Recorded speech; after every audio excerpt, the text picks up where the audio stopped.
प्रणाम। आज हम आप लोग के एगो बहुत ही सुंदर सा नाचे के गीत मजाकिया सुनावता नहीं। आप लोग के कैसा लग कमेंट कर लो। आई लो गीत सुनिए। चुनी चुनी साखी हम जेवना बनवनी, चुनी चुनी साखी हम जेवना बनवनी, जेवना बनवनी हो जेवना बनवनी।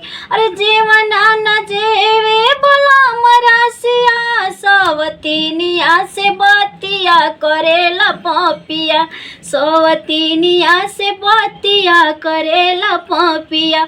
हे करेला पपिया हो करेला पपिया, सवतीनिया से बतिया करेला पपिया।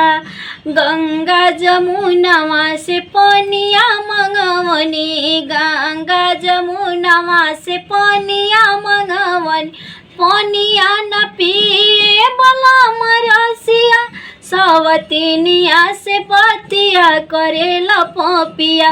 हे करेला पपिया हो करेला पपिया, सवतीनिया से बतिया करेला पपिया।